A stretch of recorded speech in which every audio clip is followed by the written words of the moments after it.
Go ahead. Let him that is taught in the word communicate unto him that teacheth in all good things. Be not deceived. God is not mocked. Yes. For whatsoever a man soweth, that shall he also reap. If you think you can mock God, like I just said, when you want to put tithe, you see, when you put in your tithe, nobody knows how much you put. Nobody knows. Whether some can even put $1 and put it in. Who cares? I don't know. It's maybe when they are counting, they'll say, they wonder, I live yeah, which means he makes $10 a week. That's what he's praying for. If he makes $10 a week, it's okay. It's $1. It's not how much money that you put, but make sure you are putting the right amount. You remember the lady with the what did Jesus call it? The widow's mite. Widow's mite, thank you. The widow's mite. She had the list of those who had put the money in there. But because she did the right thing, the Lord praised her.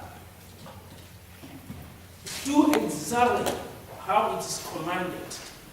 Do exactly as it is written. Let him open the gates of heaven and pour your abundant blessing. When the blessing starts to come, then people will be looking at you. I know you will pick up the mic and have testimony in front of the Lord. Yes. Go ahead. For he that soweth to his flesh. Yeah, if you sow to your flesh that things of the world, you believe things of the world more than things of the spiritual things. Things of the world, excuse me, man. Things of the world can easily get you attracted. Because that's the devil's handwork. The devil can get you. Look at it these days. You can sit down. Look at it these days. We say we are Christians. We always say we are in the world, but not with the world. Now we are in the world and with the world. Yes. I tell you what. You know the whole world is going crazy now. And we who call ourselves Christians, we are following suit. I was going one day and I looked at something. There's a car, there's a red light, there's a car in front of me, I'm the second person. This lady was crossing the road. She had the earphone on. Her hair was bushy. In those days, if you want to know somebody who is crazy, they don't have to tell you, this is a madman. When you see a madman, you will know.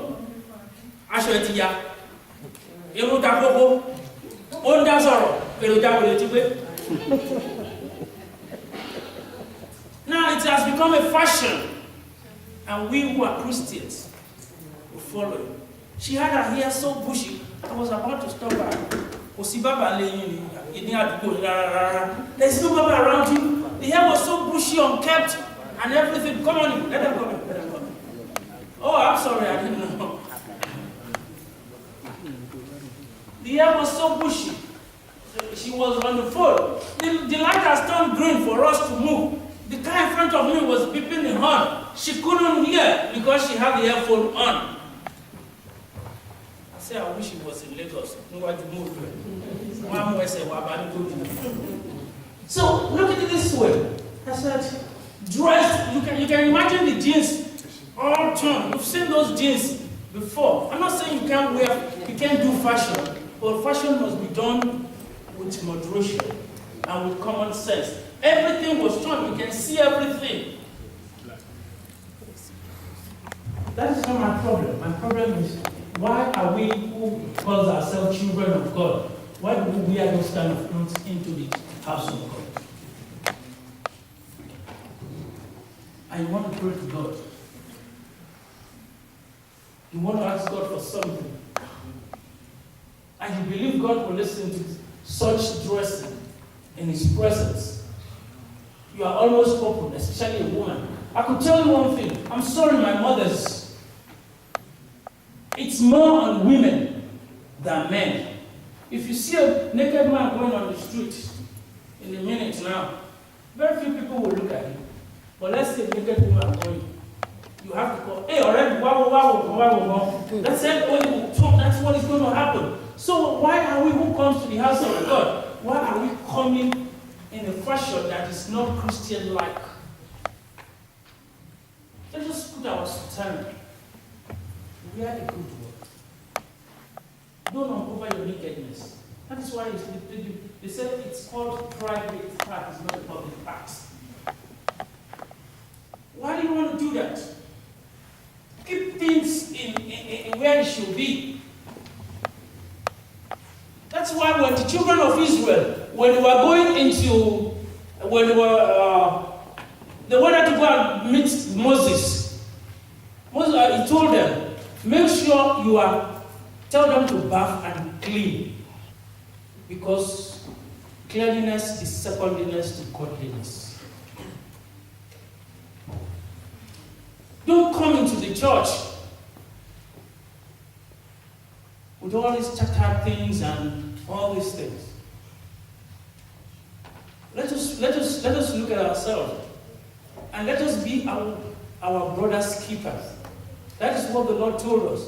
Let us be our brother's keeper. Let me ask you, when was the last time you didn't see anybody in church and you just look, oh, I didn't see this person? Oh, the first Sunday, the second Sunday, the third Sunday. You don't want to call the person also. You can easily call one of the others. This person, I have not seen him. Is there anything?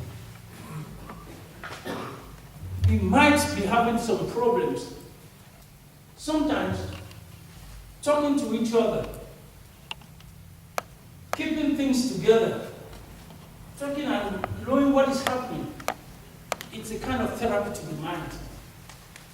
When you talk to people, they feel okay. I'm not going to mention it. One day, somebody in this church, we used to say hi. That day, I don't know what happened. Maybe, some days you might have your own thing. So I said hello.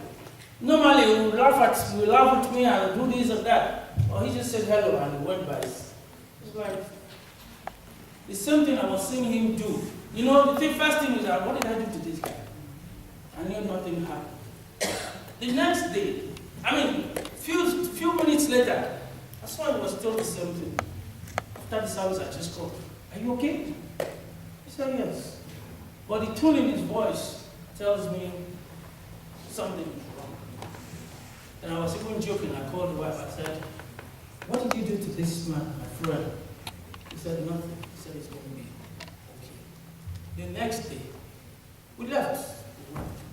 The next day, I guess because of that or something, which happens to be my birthday, he called me. And thank you for yesterday. And I said, are you okay? He said, yes. Sometimes people have their own problem. If you are your brother's keeper, if you talk to people and let them feel wanted, let them feel welcome. Like the lesson. Can you continue the lesson, man? The first word, the first verse. I think it's verse what? 3? Yeah. For if a man think himself to be something, yes, when he is nothing, it's nothing. he deceiveth himself. If you think you are something greater than anybody, you are deceiving yourself. Because we are all equal in the presence of Almighty God. Because we are all going to do the same thing in the presence of Almighty God. Sometimes, like I was saying in Nigeria, that people are hungry. If you can help people here you can help. There was this thing I watched on YouTube the other day. They gave one guy, he's a homeless guy. He's homeless. They gave him $100. They just wanted to know how he's going to spend the $100. He said he can't take it. When the guy gave him, I just want to be nice to you, I just want to give you $100. Meanwhile, they were filming him. He said, I can't take it. said, take it. He said, I've not seen this kind of money before. He said, just take it. The guy took the money. They were following him from far off. He went into a store like that. He had this Ghana must go bag. He went into a store. That store, they sell liquor there. That, you see, liquor store. So the guys were talking behind the camera. He's going to buy liquor. Let's watch. When the guy came out, he had everything in his bag. He went and they were following him. You know what he did? He went and bought a lot of food. He went to where there was a lot of homeless, like himself, who was giving them the food. So they asked him, why did you do this? He said, I know what hunger is. I've been there. Are we not lucky? Yeah. Is God not merciful unto us? We're in a foreign land and things are going on fine. Who do you think you attribute your goodness and mercy and your fortune and everything to, if not my Father who art in heaven? If you can continue to do what is right, the Lord will continue to do what is right by you. There is no two way about it. You cannot plant a corn and expect to reap okra. It's what you plant that you will reap. Let me give you this before I go. What God's Hosea,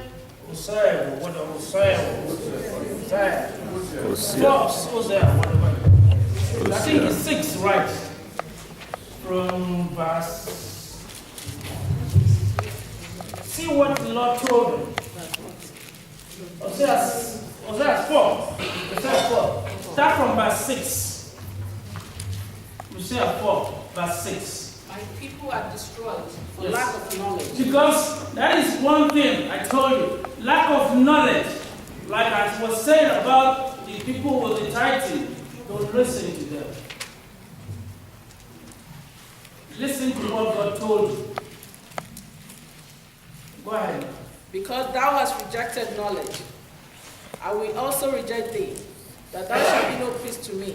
God will not reject us. Amen. May He not reject our prayers. Amen. May He not reject our handwork. Amen. Seeing thou hast forgotten the law of thy God. Yes.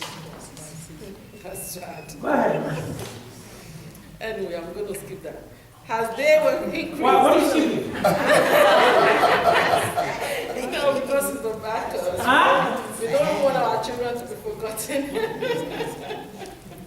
Go ahead. You go read it. I want you to read it. I'll read it from here. You want me to read it? Somebody else can read it, please.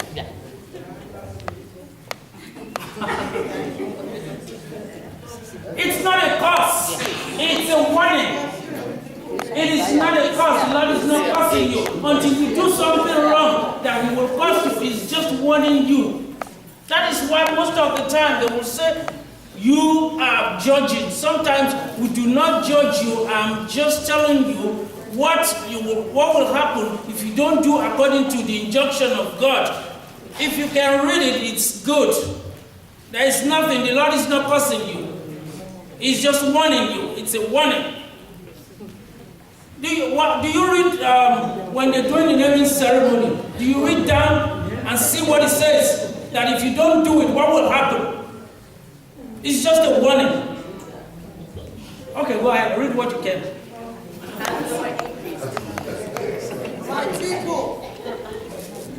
My people are destroyed for lack of knowledge. Because you have rejected knowledge, I also reject you as my priest. Okay, go to verse 8. Okay. They feed on the sins of my people and relish their wickedness. And it will be like people like priests. I punish both of them for their ways and repay He said He will punish you, priests, and those who are not doing the right thing, who are taking your money and using it for their own good. The money which is supposed to be used for meat in my house. He's talking about, well, that was where I was going. I was talking.